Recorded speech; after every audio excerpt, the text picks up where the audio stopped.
Good morning 12th class. चलिए आज हम अपना चैप्टर शुरू करते हैं ऊर्जा संसाधन से। कल खनिज संसाधन हमारे समाप्त हो गए थे। ऊर्जा हमारे समाप्त हो गए थे मतलब हमने खनिज संसाधन पूरा पढ़ लिया था। ठीक है, अब करते हैं ऊर्जा संसाधन। ऊर्जा संसाधन हमारी कृषि के लिए, हमारी अर्थव्यवस्था के लिए और हमारे जो उद्योग धंधे हैं उनके लिए ऊर्जा संसाधन बहुत आवश्यक हैं। आप सभी जानते हैं बिना ऊर्जा के ईंधन आएगा नहीं, बिजली होगी नहीं, तो कैसे हमारे उद्योग धंधे और कृषि चलेगी।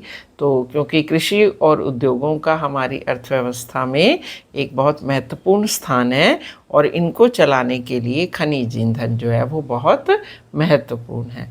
खनिज ईंधन कैसे बने? करोड़ों वर्ष पहले जो जीवाश्म दब गए थे तो ये जीवाश्म ईंधन कहलाते हैं, क्योंकि करोड़ों वर्षों पहले जो जीवाश्म हमारी पृथ्वी में दब गए थे उनकी रासायनिक क्रिया के फलस्वरूप वो बदल गए खनिज ईंधन में, और उनका इस्तेमाल हम कृषि के लिए और उद्योगों के लिए ऊर्जा प्राप्ति के लिए करते हैं।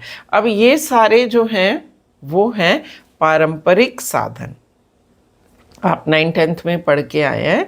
दो तरह के ऊर्जा संसाधन हैं, एक पारंपरिक और एक अपारंपरिक। पारंपरिक और अपारंपरिक साधन जो हैं दोनों ही तरह के हम इंडिया में यूज़ करते हैं। इंडिया में ही नहीं, पूरे वर्ल्ड में दोनों तरह के संसाधनों का प्रयोग किया जाता है। पारंपरिक और अपारंपरिक में सबसे मेन फ़र्क जो है वो ये है कि पारंपरिक समाप्य संसाधन है। आप बोलते हैं एनर्जी रिसोर्सेज, जो कि हमारे यहाँ पर सस्टेनेबल है ना। इंग्लिश में भी अगर मैं कराऊँ तो वो है exhaustible resources. Conventional source of resources जो हैं जिसमें कोल मेन आता है। कोल जो है वो समाप्य संसाधन है। पेट्रोलियम ये भी समाप्य संसाधन है। नेचुरल गैस ये भी समाप्य संसाधन है। तो आज हम पढ़ेंगे conventional source of energy. Time बचा तो नॉन कन्वेंशनल को भी देखते हैं। तो पहले हम कन्वेंशनल सोर्स और नॉन कन्वेंशनल यानी पारंपरिक और अपारंपरिक में अंतर करते हैं। अब सोचिए, पारंपरिक साधन और अपारंपरिक साधनों में क्या अंतर है? अपारंपरिक समझते हैं सोलर एनर्जी, मतलब सूर्य ऊर्जा, पवन ऊर्जा, ज्वारीय ऊर्जा, भूतापीय ऊर्जा, जैव ऊर्जा, ये अपारंपरिक स्रोत है। परंपरा में इनका इस्तेमाल बहुत बाद में शुरू हुआ। तो सबसे पहले हम दोनों में डिफरेंस करते हैं। पहले परंपरागत यानी कन्वेंशनल, फिर अपरंपरागत यानी नॉन कन्वेंशनल। परंपरागत साधन समाप्य है। नॉन कन्वेंशनल यानी अपरंपरागत जब तक लाइफ है वो समाप्त नहीं होंगे, यानी वो असमाप्य संसाधन हैं। कैसे? ये करोड़ों वर्षों तक पृथ्वी के अंदर दबे रहे तो बने, और जब असमाप्य ये संसाधन यानी जो नॉन कन्वेंशनल है, अपरंपरागत है, जब तक पृथ्वी पर सूरज रहेगा सौर एनर्जी मिलेगी। जीवन है यानी पानी भी है और हवा भी है, तो जब तक पानी हवा है हम रहेंगे और हमें पानी और हवा से मिलने वाली एनर्जी जो है वो भी मिलती रहेगी। तो इसका मतलब ये हुआ कि जितने भी परंपरागत स्रोत हैं वो समय के हिसाब से हम यूज़ करेंगे तो वो ख़त्म हो जाएंगे, उनको दोबारा नहीं बनाया जा सकता। लेकिन जो नॉन कन्वेंशनल अपरंपरागत साधन हैं, जब तक जीवन है पृथ्वी पर वो हमारे साथ रहेंगे। उनको बनाया नहीं जा सकता, लेकिन वो हमारे इन्वायरमेंट का, हमारे पर्यावरण का एक बहुत बड़ा हिस्सा है। एक अंतर। दूसरा, जितने भी परंपरागत स्रोत हैं वो सभी पर्यावरण को प्रदूषित करते हैं। चाहे आप कोयला जलाइए, गैस करिए, गैस जलाइए, स्मेल आएगी ही आएगी, धुआं आएगा ही आएगा। पेट्रोल जलाइए तो भी यही होगा। लेकिन जो अपरंपरागत साधन हैं, चाहे वो सोलर एनर्जी हो, विंड एनर्जी हो, टाइडल एनर्जी हो, उनके द्वारा किसी भी तरह का कोई पर्यावरण खराब नहीं होता, पर्यावरण दूषित नहीं होता। आप ऐसे लिख सकते हो, परंपरागत साधन पर्यावरण दूषित करते हैं, जबकि अपरंपरागत साधन पर्यावरण हितैषी हैं। हितैषी वर्ड इज गुड, ठीक है, वो पर्यावरण को दूषित नहीं करते। तीसरा फिर आप लिख सकते हैं, क्योंकि पारंपरिक साधन समाप्त होने वाले हैं तो हमें उनका इस्तेमाल बुद्धिमानी पूर्वक करना चाहिए। हम उनका इस्तेमाल इसी तरह से नहीं कर सकते हैं। फिर एक बार इनको जब बनाया जाता है, इनको तारों के माध्यम से पहुंचाया जाता है। तारें बहुत एक मेन सोर्स हैं बिजली या टाइडल एनर्जी के लिए, है ना। जो असमाप्य संसाधन हैं या जिनको आप परंपरा से हटकर मानते हैं, वो उन संसाधनों को यूज़ करने के लिए आप घरों में भी उनका इस्तेमाल कर सकते हैं। जैसे आपने देखा होगा घरों में सोलर पैनल हैं, आप अपने आप एनर्जी को वो करिए, जनरेटर्स लगाइए और आपके घरों में लाइट आएगी, है ना। तो इस तरह से आप इनको डिफ्रेंशिएट कर सकते हो। नेक्स्ट पॉइंट में आप एग्जाम्पल दे दो कि जो ऊर्जा संसाधन है, जो कन्वेंशनल सोर्सेज हैं, परंपरागत साधन हैं, उनमें है पेट्रोल, कोयला और गैस। अपरंपरागत साधन में आपको बता ही दिया मैंने, सूर्य है, फिर उसके बाद पानी से बनाई जाती है, उसके बाद वो टाइडल एनर्जी है, भूतापीय ऊर्जा है। क्लियर? तो आपने 3 या 4 पॉइंट अंतर स्पष्ट करो के बनाने हैं। अब नेक्स्ट आता है कोयला। जैसे हमने अलौह और लौह खनिज में किया था, ऐसे ही कोयले का करेंगे। कोयले की देखिए इसमें क्वालिटीज़ बताई गई हैं। मैंने आपको बताया था जब लोहा 3 क्वालिटीज़ का है, 3 किस्म का है। इसमें कोयला निक्षेप है। हमारे यहाँ पर कोयला निक्षेप में सबसे बेस्ट जो है यहाँ बिटुमिनस है। बिटुमिनस सबसे मेन है। वैसे आप नोट्स कर सकते हैं, एंथ्रासाइट है जिसमें 90% कोयला पाया जाता है, फिर बिटुमिनस है जिसमें 85 से 90% तक है, और लास्ट वाला जो है वो है लिग्नाइट कोयला, जो बहुत ही रेयर क्वालिटी का कोयला होता है, जिसमें ज्वलनशीलता कम, यानी वो आग या ऊष्मा कम देता है लेकिन वो धुआं ज़्यादा करता है। जब हम वितरण करेंगे तो मैं आपको एक्सप्लेन करूँगी कि क्यों वो धुआं ज़्यादा देता है। अब इसमें आप मार्क कर सकते हैं, सेम आप वैसे ही स्टेट्स मार्क करेंगे। स्टेट्स में फिर कौन कौन से भंडार हैं, आप मैप 79 पेज पे जो दिया है आप उसमें देख सकते हैं। ट्रायंगल से सारे कोयला खाने जो हैं वो दिखाई गई हैं, और ज़्यादातर आप देखोगे ये सारी कोयला खाने भारत के पूर्वी तट पर स्थित हैं। छोटा नागपुर के पठार में है, यानी बंगाल, झारखंड, छत्तीसगढ़ और मध्य प्रदेश आता है, उसके बाद उड़ीसा, फिर आता है आपका आंध्र प्रदेश और लास्ट में तमिलनाडु। पूर्वी तट पे सबसे ज़्यादा है, पश्चिमी तट पर कोई भी कोयले के निक्षेप नहीं पाए जाते हैं। तो भूल कर भी कुछ भी आए उसको पश्चिमी तट पे नहीं लगाना। कभी भी कोयले निक्षेपों के भंडार जो हैं वो पूर्वी तट पर पाए जाते हैं। अब देखो, एक तो ये कोककारी श्रेणी का है, यानी फैक्ट्रियों में इसका यूज़ होता है। गोंडवाना कोयले के प्रमुख राज्य जो उसने बताए हैं वो है पश्चिम बंगाल, झारखंड, उड़ीसा, छत्तीसगढ़, मध्य प्रदेश, महाराष्ट्र और आंध्र प्रदेश। अब सब में बेस्ट क्वालिटी का कोयला देखो, सबसे अधिक गोंडवाना कोयला क्षेत्र दामोदर घाटी में है, जिसमें से आप मार्क कर लीजिए, और इसी में से ही आता है, ये 4-5 जरूर आता है कोई ना कोई एक, कि रानीगंज, झरिया, बोकारो और गिरिडीह। एक झारखंड में कर्णपुरा भी है। झरिया सबसे बड़ा कोयला क्षेत्र है, और ये इसके बाद रानीगंज आता है। अब वो डायरेक्ट ना देखे ना झरिया, जैसे झरिया आप देखो छत्तीसगढ़ में है, लेकिन वो डायरेक्ट ना देके कि छत्तीसगढ़ का कोई कोयला क्षेत्र दो, वो ये भी दे सकते हैं कि भारत का सबसे बड़ा कोयला क्षेत्र का राज्य बताओ। 1 मार्क वाला क्वेश्चन भी आ सकता है, और उसमें भी वो इसी तरह से लिख के दे सकते हैं कि भारत के सबसे बड़ा कोयला क्षेत्र की लोकेशन बताओ, है ना। फिर इसके बाद आता है रानीगंज। फिर कोयले से संबंधित और भी हैं कोयला क्षेत्र, जिसमें सिंगरौली है, आप सिंगरौली ढूंढ सकते हो, एमपी में है, एकमात्र कोयला क्षेत्र है एमपी का सिंगरौली। उसके बाद भी हैं, आप मार्क कर सकते हो, छत्तीसगढ़ में कोरबा, उड़ीसा में तलचर, महाराष्ट्र में चांदावरधा। ये लो हैं, कम हैं, है ना, बहुत कम है, सारे पूर्वी तट पर पाए जाते हैं। फिर उसके बाद गुजरात, और इसमें उसने बोला लेकिन एक कोयला क्षेत्र सबसे इम्पॉर्टेंट है, जो है तमिलनाडु का नेवेली कोयला क्षेत्र। आप अगर बुक में देखेंगे, नेवेली कोयला क्षेत्र पूर्वी तट पर है, जहाँ बे ऑफ बंगाल इतना बड़ा वाटर रीजन है। होता क्या है, इन कोयला क्षेत्रों में खाने बहुत डीप हैं और उनमें पानी जो है उसका रिसाव हो जाता है।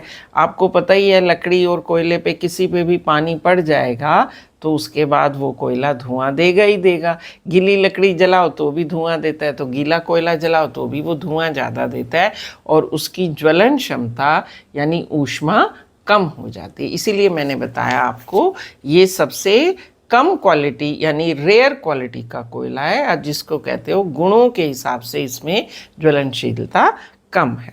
अब आइए पेट्रोलियम। पेट्रोलियम मेन सबसे इम्पॉर्टेंट जो ऊर्जा संसाधन है वो पेट्रोलियम है। कोयले से ताप विद्युत निकाली जाती है और जल से जल विद्युत बनती है। ये भी ध्यान रखिए कि जो ताप विद्युत है वो कोयले से बनाई जाती है, पेट्रोलियम से भी बनाई जाती है लेकिन हमारे देश में कम है। अब आप कहेंगे पेट्रोलियम कच्चा निकलता है, रॉ रूप में निकलता है, उसको परिष्करणशालाओं में जाके परिष्कृत किया जाता है। जैसे मैंने बताया था, खानों से लोहा निकलता है, उसको लोह अयस्क बोलते हैं। तो ये जो कच्चा तेल निकलता है, इनमें बहुत सारी अशुद्धियाँ होती हैं।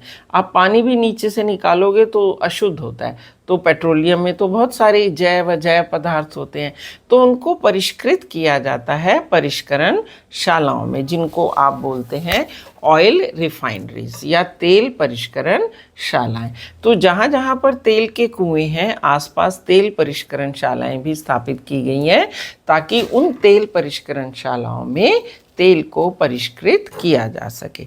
अब हम देखते हैं पेट्रोलियम का उपयोग क्या है। सबसे पहले आप फर्स्ट उसमें देखोगे, पेट्रोलियम द्रव गैसीय अवस्था में हाइड्रोकार्बन से युक्त होता है। जहाँ पर भी पेट्रोलियम निकाला जाता है वहीं पर ही गैस के भंडार भी पाए जाते हैं। पहले इस मामले में पहले इतने जागरूक नहीं थे, जो तेल या गैस के भंडारों का पता लगाते थे विशेषज्ञ, लेकिन धीरे धीरे पता चला कि तेल वाले स्थानों से जो गैस निकलती है उस गैस का उपयोग भी किया जा सकता है। तो जितने भी तेल क्षेत्र हैं उनके आसपास गैस भी उपलब्ध होती है। अब ये सबको पता है, मोटर वाहन, रेलवे, जहाज, समुद्री जहाज, ये सब चलाए जाते हैं। इसके अलावा ऊर्जा के अलावा भी इसका उपयोग है। एक तो ये सह उत्पाद पेट्रो रसायन उद्योग, जो पेट्रोकेमिकल इंडस्ट्रीज़ हैं, उनमें भी पेट्रोलियम का उपयोग होता है। और उसमें कौन कौन सी इंडस्ट्रीज़ आती हैं, जैसे उर्वरक है, कृत्रिम रेशे हैं, कृत्रिम रबड़ है, दवाइयाँ हैं, वैसलीन है, आपके जितने भी सौंदर्य वाले, आप इत्र यूज़ करते होंगे, इत्र तो फूलों का होता है, सेंट जो आप स्प्रे मारते हैं, आपने देखा होगा स्प्रे लगाते ही गायब हो जाती है, तो पेट्रोलियम भी ऐसे ही है ना, तो उसमें पेट्रोलियम होता है। वैसलीन हम लगाते हैं, उस पर लिखा होता है पेट्रोलियम जेली। लेकिन ये उत्पाद वो हैं जो तेल को परिष्कृत करने के बाद बच जाते हैं, जैसे मोमबत्ती है, वैक्स है, पेट्रोलियम से ही बनती है। तो बहुत सारी ऐसी चीज़ें हैं जो पेट्रोलियम को संसाधित करने के बाद बच जाती हैं और उनका उपयोग हम इस तरह से करते हैं। अब इसमें कहाँ कहाँ पेट्रोल पाया जाता, आप लिपस्टिक में भी सबसे ज़्यादा पेट्रोलियम जेली होती है, क्योंकि वो स्नेहक है, मॉइस्चराइज़र के रूप में हम यूज़ करते हैं। अब देखो कहाँ कहाँ तेल पाया। सबसे पहला तेल क्षेत्र था डिगबोई। डिगबोई तेल क्षेत्र जो है वो सबसे पुराना है। लास्ट में लाइन में आप मार्क करेंगे, असम में डिगबोई, नाहरकटिया और मोरन महत्वपूर्ण तेल उत्पादक क्षेत्र हैं। और आप देखो पिछले 100 से भी अधिक सालों से डिगबोई के तेल क्षेत्र से लगातार तेल निकाला जा रहा है। जैसे पानी के कुएं होते हैं, हम पानी निकालते हैं, कुएं खाली हो जाते हैं, ऐसे ही तेल के कुएं भी होते हैं।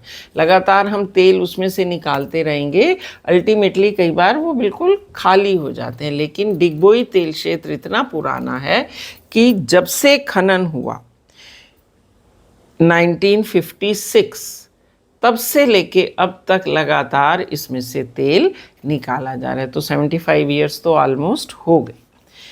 गुजरात में तेल क्षेत्र है अंकलेश्वर, कलोल, महसाणा, नवागाम और कोसाबा और लुनेज में। मुंबई हाई एक नया तेल क्षेत्र है।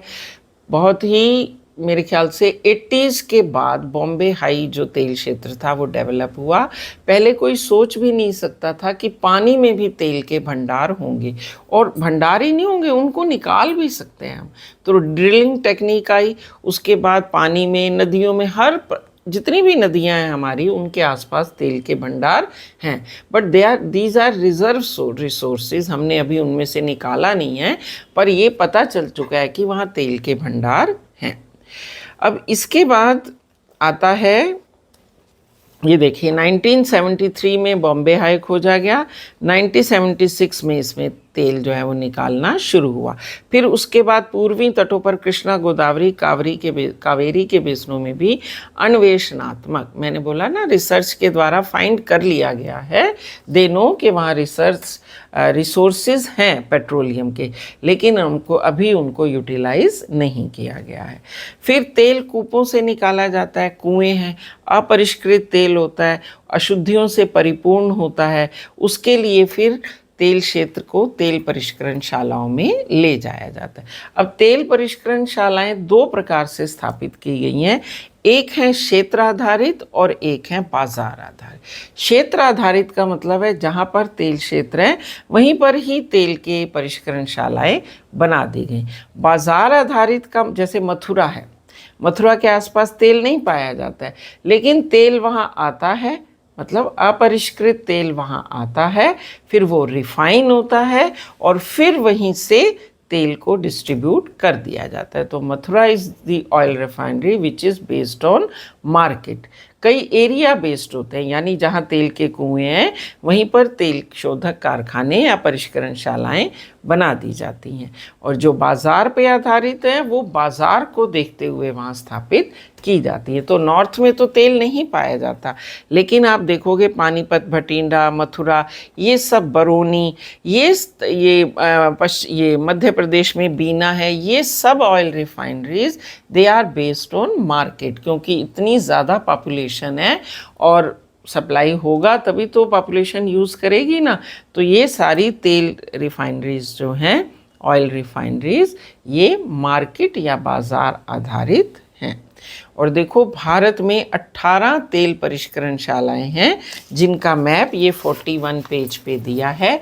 ये मैप भी स्टेट वाइज आता है। स्टेट वाइज कैसे आएगा? बिहार की एक तेल शोधक कारखाने का नाम बताइए और उसको मैप में दिखाइए, है ना। तो बिहार में बरौनी है, पंजाब में भी है भटिंडा, हरियाणा में है पानीपत, यूपी में है मथुरा, मध्य प्रदेश में बीना। इस तरह से आप इसको स्टेट वाइज करोगे और मैप में दिखाओगे, और ये मैप अपना प्रिपेयर करके, अब अगर आप इस बुक में से जो मैप प्रिपेयर करना चाहें तो वो 4 मैप बन गए। 2 मैप बने थे लोह खनिज के और अल्होह खनिज के, है ना। एक में आपने लोहा और मैंगनीज दिखाया, एक में आपने बॉक्साइट और तांबा दिखाया। तीसरा मैप बनेगा कोयले का, और चौथा मैप बनेगा पेट्रोलियम का, जिसमें ये ऑयल रिफाइनरीज जो बनी हुई हैं ये आ जाएंगी, और एक बड़ी तेल की लाइन जिसको आप बोलते हैं HVJ प्राकृतिक गैस पाइपलाइन, जो आपके 79 पेज पे दिखाई है, उसको भी आप बना सकते हैं और उसको शो कर सकते हैं। क्लियर? तो आज के लिए इतना ही करते हैं, नेक्स्ट क्लास में फिर जो बाकी है उसको पूरा करेंगे। Take care, have a nice day and goodbye, keep smiling, bye bye.